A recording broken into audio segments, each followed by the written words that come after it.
Hello everybody, I'm hoping that you're having a good day.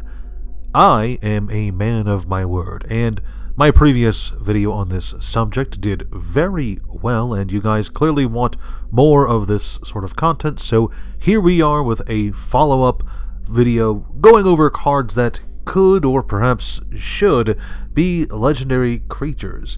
In my previous video, I explained that there's really two kinds of cards that really fit the criteria of needing the legendary creature type. That is, cards that represent a character in the lore, or cards that have very unique and occasionally very powerful effects. In my previous video, I went over the first category of creatures, giving a handful of cards that should be legendary based simply on the fact that they are cards based on specific characters. And in this video, I'm going to be going over examples of the latter. Cards that should be legendary, or perhaps could be legendary based on their abilities or gameplay significance. I'm not going to drag this intro out any longer. Let's dive right in with our first example. All of the ancient dragons from Commander Legends Battle for Baldur's Gate could certainly qualify for the legendary creature status. They're all very impressive, large beatsticks with pretty unique effects, each of them. However, the ancient copper dragon stands out among the rest for being just oppressively powerful in the right circumstances. This is a 6/5 Elder Dragon that costs 6 mana, for generic and 2 red. It's got flying like basically every other dragon in the game, and whenever it deals combat damage to a player, you roll a d20 and you create a number of treasure tokens equal to the result.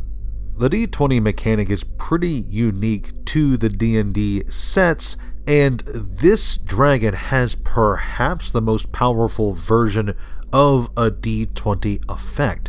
Treasure tokens can really speed up your game plan. Putting this bad boy on the board and swinging with it the next turn, or perhaps even the same turn if you give it haste, can really put you ahead. Imagine getting a 19 or a 20 on your die result after swinging with this guy. Congratulations, you've just accelerated several turns worth of mana with one swing. This dude's really powerful, and if it were legendary, it's easy to see an entire mono-red super wind deck built around it. Let's move on though. First, seeing print in the Conflux set, Melstrom Archangel is the perfect example of a card that I think probably should have been legendary on its first printing. It's got a very powerful effect. It's a 5/5 for Wooburg Angel with flying, and whenever it deals combat damage to a player, you may play a non-land card from your hand without paying its mana cost. This ability is absurdly strong, and if this were a commander and could have a deck built around it, it could be very oppressive too. Just like the ancient copper dragon, this thing hitting an opponent can, in theory, give you several turns worth of card advantage if you play your cards right. Playing a huge spell, something that costs 6, 7, or 8 mana for free off of Melstrom Archangel's effect is really good. Imagine getting like a huge creature off of this, or a powerful draw spell. I don't know, it seems like the ideal kind of card. More to the point, it's one of the few 5-color cards in the game. There's only a handful of them, especially back when this card was first printed, and I personally feel like Wooburg cards, 5-color cards, I really feel like those should all be legendary, kind of signifying the importance of having all 5 colors on one creature card. It's just something I feel strongly about. Melstrom Archangel isn't really strong by any standards today, but you know, it just feels like the kind of card that should be legendary based on that powerful effect it has. Again, free card, all it has to do is hit, and it's got flying. It's nuts.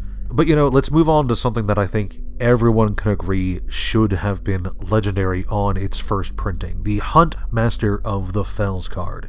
You see, in the original Innistrad block, Werewolf Tribal didn't have a whole lot of support, and it didn't have a whole lot of bite to it. Hunt Master of the Fels, however, is a really strong werewolf card. He is a 4-drop 2/2, and whenever it enters the battlefield or transforms into his human side, you get a 2/2 green wolf creature token on the battlefield for free, and you gain 2 life. And of course, it transforms into Ravager of the Fels, which is a 4/4 werewolf with trample. Whenever it transforms, it deals 2 damage to target opponent and 2 damage to up to 1 creature that player controls. This werewolf is really strong. It's not obviously overpowered by any standards today, but back when Dark Ascension was like, really first seeing print, people really liked this card. It's got a few reprints under its belt too, just because of how iconic it was.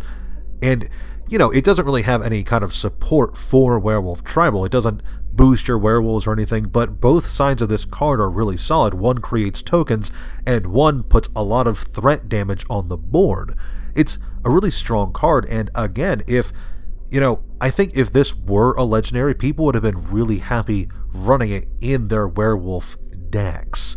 It's a shame that it wasn't legendary and that all of the legendary werewolves we got up until very recently actually kind of sucked, but, it is what it is. If we move over to the Gatecrash set, we have a card that initially I actually thought was legendary when I first started playing the game. You see, I didn't really have an idea of what legendary was. I didn't really understand how reading the cards worked, so I just looked at the shiny gold card and went, that must be a powerful commander. I'm talking about the Death Pact Angel. A unimpressive card, to say the least. Even when it was printed, it wasn't really that impressive. It's a 6-cost 5/5 angel that has flying and a rather interesting and unique effect. When it dies, you get a 1/1 human cleric token. It's got a really cool effect because the token can pay the cost of Death Pact Angel and sacrifice itself to return Death Pact Angel from your graveyard to the battlefield. So it's kind of like a Phoenix effect where it can continually revive itself from the graveyard. But unlike the Phoenixes in Magic, which are kind of just flavored as reviving themselves, the Death Pact Angel is flavored appropriately for the Orzhov Guild. It dies, and then the Orzhov servants pray or perhaps fund its revival through mana, or generating mana through their treasures, in theory. It's a really unique effect. There's not a whole lot of effects like this in the game outside of, again, the Phoenixes, which do share this kind of power to revive themselves, but this is the only creature that makes another creature specifically given the task of bringing it back from the graveyard. It's a fascinating effect, and I'd love to see more like it, but for now, all I can imagine is what would have been if this were a legendary creature. Could you imagine a kind of weird Death and Taxes deck where your commander is always kind of hovering in and out of the graveyard as you get more servants on the board trying to revive it? I think that'd be a kind of interesting deck to build around. Speaking of cards from when I first started playing the game, the Siege Rhino is iconic. If you were like me, just starting out when Khans of Tarkir was first seeing print, you would know that Siege Rhino was absolutely shaping the game around it. This is a 4-drop 4/5 with trample, and it's got a very simple but very powerful ability. When Siege Rhino enters the battlefield, each opponent loses 3 life, and you gain 3 life. Now, that doesn't seem like much. It's a 6-life swing by paying 4 mana, but Siege Rhino was very oppressive when it was first printed in Standard. The Khans block wasn't crazy powerful, but Siege Rhino really shaped the game around it, and for that, I feel like this thing should be an honorary legendary creature just because of how powerful it is. Not, again, not powerful by today's standards. I don't think that this effect printed on a new card would be all that great, but for what it was at the time, Siege Rhino was really impressive. It shaped entire games and entire matches where basically I cast Siege Rhino and then my opponent casts Siege Rhino, and we go back and forth for a bit, hoping that one of us draws the kill spell to end the game. It's a nuts card, and it was really cool to see back then. I liked it. I know a whole bunch of other people loved this card, and, it's got the Abzan colors. White, black, and green. I could very easily see an Abzan commander deck building around this bad boy to give it the absolute most value for its effect. Flickering it, reviving it, finding ways to cast it cheaper. There's all kinds of things you could do with this bad boy to make him more impressive in a game of Commander. And remember, his effect doesn't hit one opponent, it hits all of your opponents. You drop this bad boy in Commander, and you just did like the equivalence of 9 damage with this bad boy. It's great.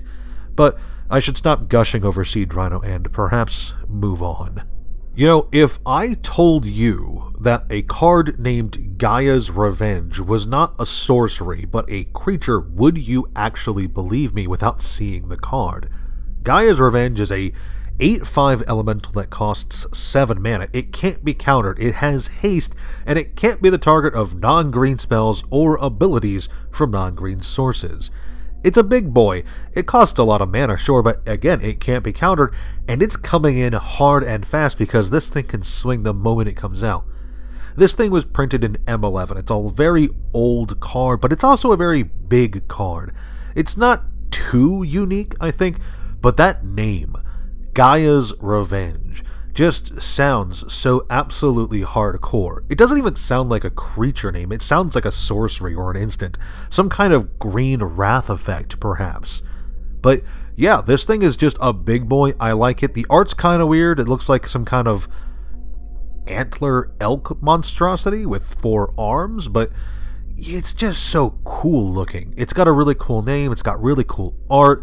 Again, the effect isn't all that impressive, but it's still an 8/5 that's swinging the moment it hits the board. You're probably never going to cast it unless you have a deck designed specifically to get this thing out as fast as possible, but once it does hit the board, it's threatening a lot of commander damage really fast, again, if this was your commander. And next up, we have a very simple card, but a really impressive card too, because the Colossus of Acros is, in my opinion, one of the best examples of a card that really should have been legendary. Not just because of what the card is and does, but because of its name, again. Colossus of Acros. How many of those could there possibly be? There's definitely got to be just one of these guys, right? Make this a legendary creature, Wizards. What are you doing? It's a 10/10 for 8 mana. It's got Defender like a lot of big artifact creatures sometimes did back in the day, and it's also got Indestructible. For 10 mana, it has the Monstrosity 10 keyword, which means if it isn't monstrous, you put 10 +1/+1 counters on it and it becomes monstrous. And as long as Colossus of Acros is monstrous, it has Trample and can attack as though it didn't have Defender. So this thing is an absolutely gigantic mana sink. It costs 8 mana to get this bad boy out on the board in the first place, and an additional 10 mana just to let it attack. But once you've got that mana investment in, this is a 20/20 indestructible artifact creature with Trample. It's an absolute unit in a one-on-one fight. It's going to step over just about everything that your opponent could possibly have. Indestructible means it deals with half of the card removal in the game, and really all you need to do is equip this bad boy with like Lightning Greaves or whatever to make it really, really hard to remove from the board. This, I feel, is an example of a card that, again, if this were legendary, I could see dozens of deck types being built around this in Commander. It's, again, strange that it wasn't legendary because, again, Colossus of Acros. How many of those could there be? Colossi are gargantuan fucking statues, and I don't see any others in the art. Acros is not a huge city, but, you know, we're getting a pretty good look of the place here. Do you see any other Colossi? I don't. There should be one of these, and that makes it legendary in my opinion. The final card I'm going to be talking about today is also my favorite example on this list. It is Dra Arbor, a 1/1 land creature forest dryad. It has no mana cost because it is a land, and it's got no effect because all you can do with this bad boy is tap for a green mana, like a forest. This is one of the most unique cards in the game, and it's really one of my favorites ever. Dra Arbor is, to my knowledge, the only land creature printed in the game, which makes it stand out among dozens of other potential legendary creatures, and I think that uniqueness alone makes this thing kind of legendary in and of itself. A fun fact, this used to be a staple card in my EDH deck for Slivers. A very common turn 1 strategy for me. If I drew, Green Sun Zenith, I would play Green Sun Zenith turn 1 and then get this bad boy out from the deck because, again, it costs 0. I removed Dra Arbor from my deck because one of my buddies would take Fatal Push and would always kill this thing if I got it out turn 1, so I got really salty and ended up removing Dra Arbor from the deck entirely. Fun story, true fact. Dra Arbor is a really unique creature, like I've said. Land creatures don't really exist in Magic the Gathering. They got a bunch of rules baggage around them that people really don't like to talk about. There used to be a problem in Modern with this card, and there's a whole bunch of other nonsense that really makes it so that Wizards is unlikely to print more of these. I think of all the cards on this list, this one is the one that qualifies the most for Legendary because it was so experimental and such a standout card. I mean, how many other cards in the game really kind of push the boundaries for what is and isn't a creature? There's not many.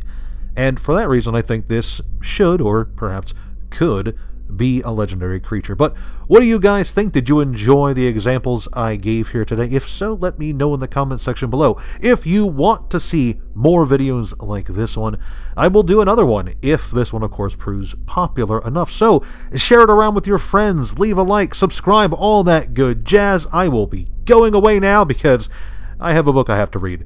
Ciao!